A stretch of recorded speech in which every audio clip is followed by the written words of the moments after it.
The following is a reenactment of my actual experience watching the season 4 finale for the first time. Woohoo! It's season finale time! Oh my god, I'm so excited! Are you excited? I've never been so excited! Mother...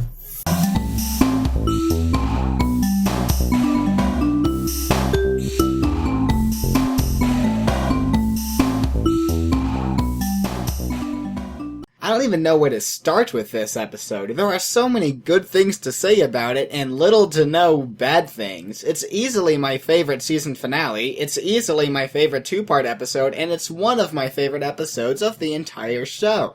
The episode is full of action, little details, developments, and theming that all just work so well together, and create one of the best stories that this show has ever told. Tommy Oliver said that the story is better the less you think about it, so I guess I must be thinking wrong, because I've seen the episode 3 times, and I've given it a fair bit of thought, at least I like to think I have, and I've only ended up liking it more. But enough about that, let's just dive right into the story. Welcome back to the Crystal Empire, everybody. We've been seeing an awful lot of this place lately, and that's not a complaint. The Crystal Empire is pretty sweet, so I don't object to seeing more of it. More interesting than where the characters are, though, is what they are doing, or to be precise, what they aren't doing, which, according to Twilight, is anything important. This is an interesting look into a side of Twilight's princesshood that we really haven't seen much of before. Sure, we've seen that she's uncomfortable with all the attention it gets her, but this is different. Here Twilight is feeling almost underused as a princess, who's there for nothing more than formalities. We've seen from other episodes, Winter Wrap-Up especially, that Twilight has never really liked feeling like she isn't of use to anyone. Now some people might say that this seems a bit hypocritical for Twilight. First, she acts like she doesn't want to be a princess, but now she's saying she basically wants to be more of a princess? What's with that? But really, I think it makes sense. It's not the attention itself that she's uncomfortable with.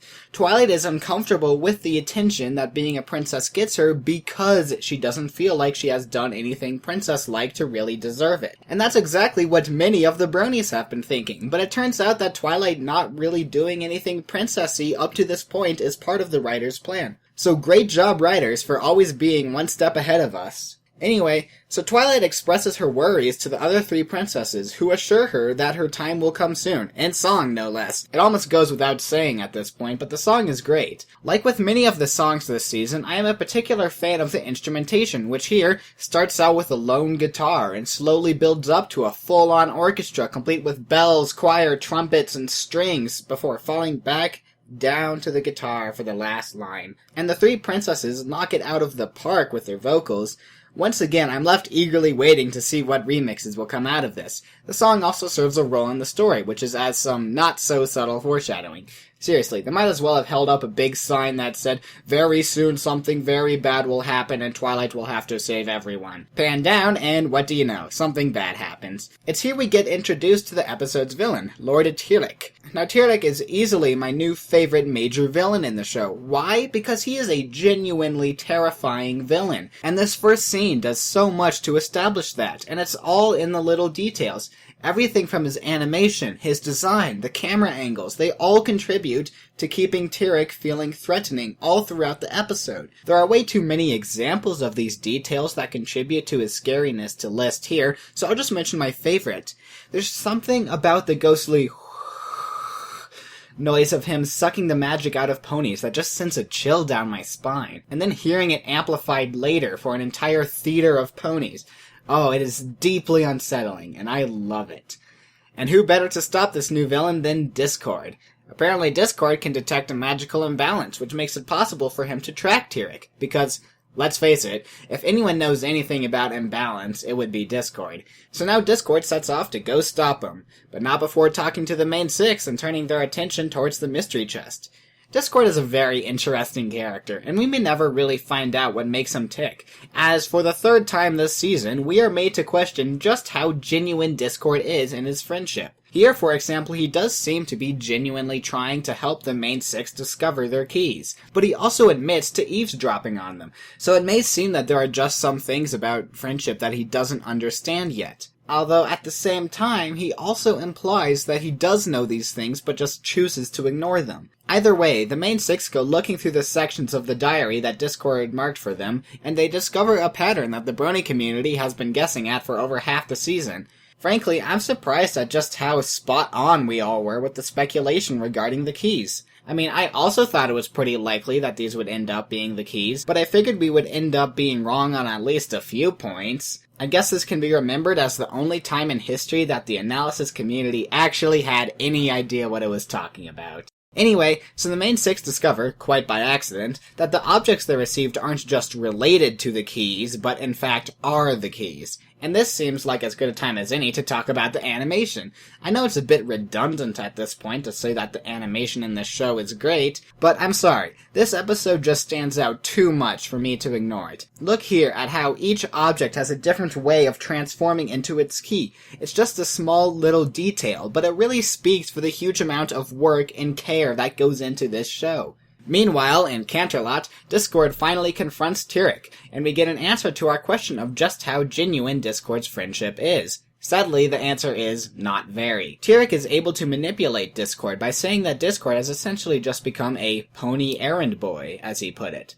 He also says that friendship is just another form of imprisonment. It's a pretty cliché argument that I'm sure we've all heard a number of times in fiction, but that doesn't make the argument any less valid. I mean, running errands for his pony friends is precisely what Discord is doing at this moment. So you have to admit that Tyrek does have a point. So while I think that a lot of people will complain that Discord was persuaded too easily, personally I think it's understandable. But now that Tyrek has Discord's help, he's going around sucking up even more magic. He even steals the magic from Pegasi and Earth Ponies. Yeah! Earth Ponies and Pegasi have innate magic. Headcanons 1, show, 50,000 or something.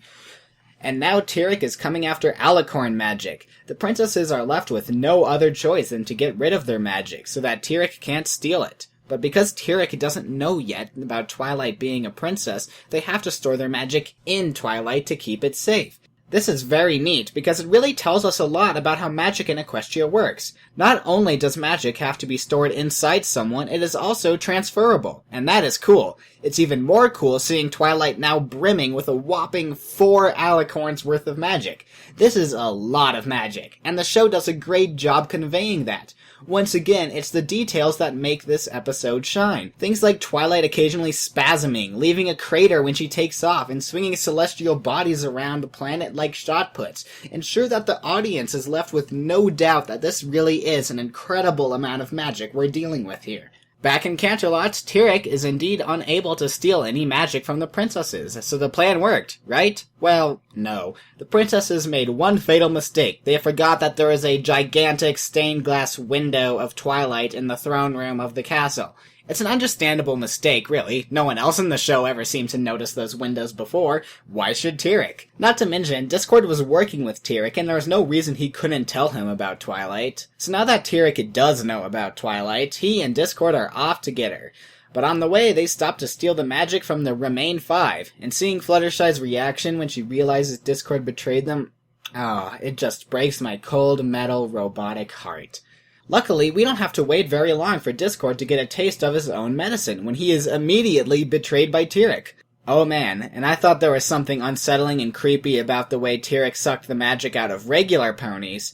I don't know how many times I'm going to end up saying this, but it's all about the small details. The way Discord's eyes glow, the way the magic looks to be its own sort of breed of chaotic magic, and the strange garbled noises that the magic makes. You really get the impression that this is like Discord's life being sucked right out of him. It's incredible, really. But here comes something way more incredible, the fight between Twilight and Tyrek.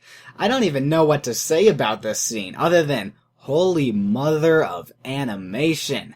This fight is just a spectacle to behold, and the animation even goes beyond just being a pretty light show. Every attack thrown here has some real weight and impact behind it. You get such a sense of power behind each move. I couldn't help but flinch at Twilight's meteor smash here.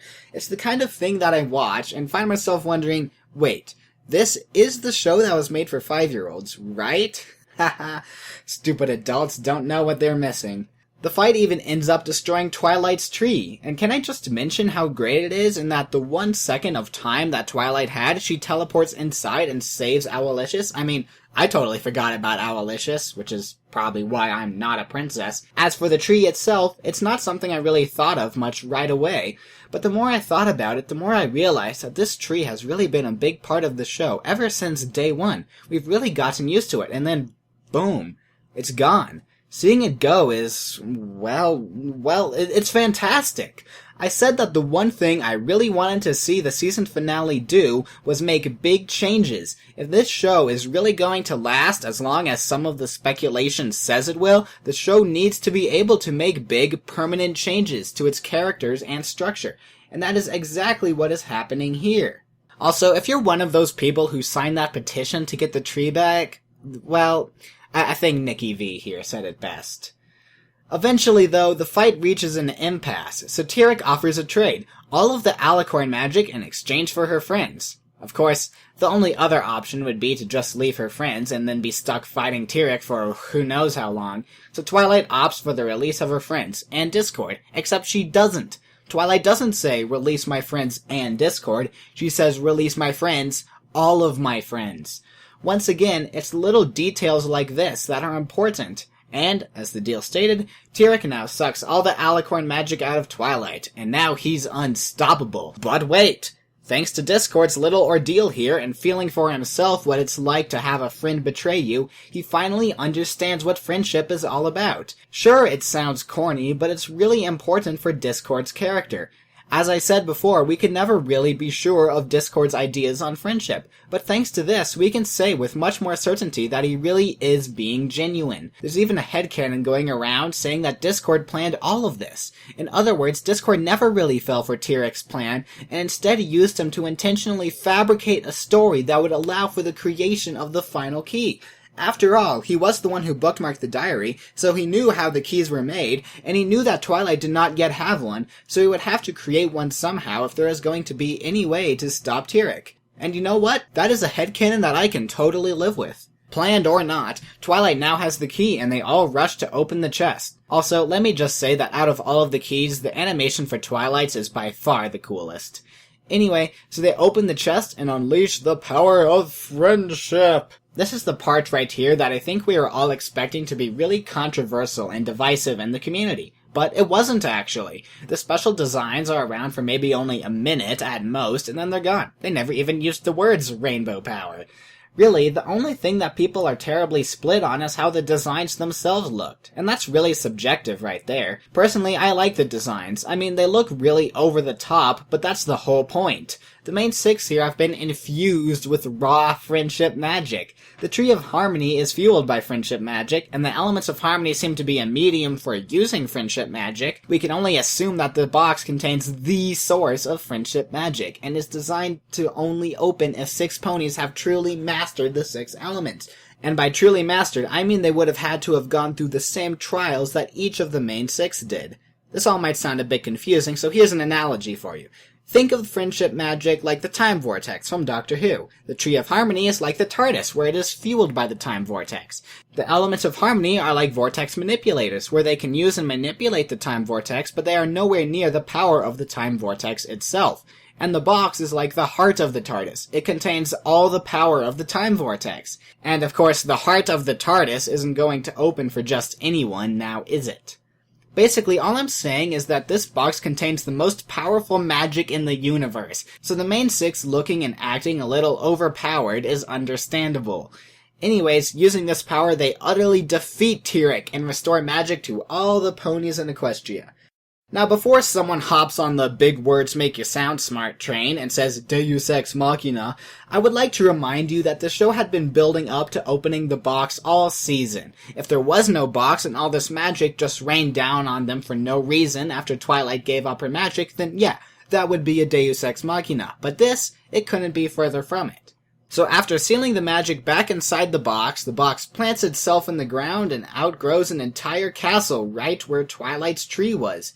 So Twilight officially has a castle now. That's great. Big changes. Keep it up. But then Twilight says this. I have the power to spread the magic of friendship across Equestria. Bam. This right here. This one line summarizes why Season 4 is the best season of the entire show.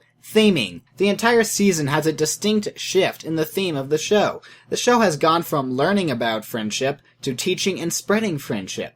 The show has essentially taken the next step in its theme. Once you yourself have mastered being a good friend, the next thing to do is to spread it and show others how to be a good friend. And that is exactly the role that the main six have now taken on, as they have all been given thrones in this new castle. And the episode closes with a song of the main six performing their new duty of spreading friendship all across Equestria. We get to see each of the key-giving ponies again, and I don't know.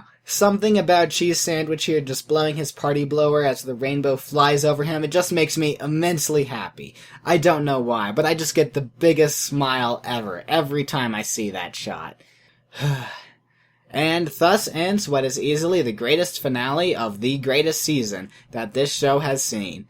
The episode has done everything I could have possibly wanted, and more. We were treated to an incredibly well-written and genuinely threatening villain. We got to see more character development for Discord. We saw some of the greatest animation and cinematography that I have seen in a TV show.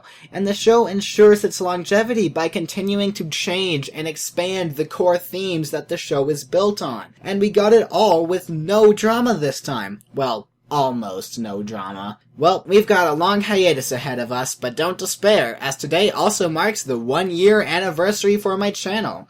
So while the show may be taking a break, there is still much left to be looked at and analyzed, so believe me, I am just getting started.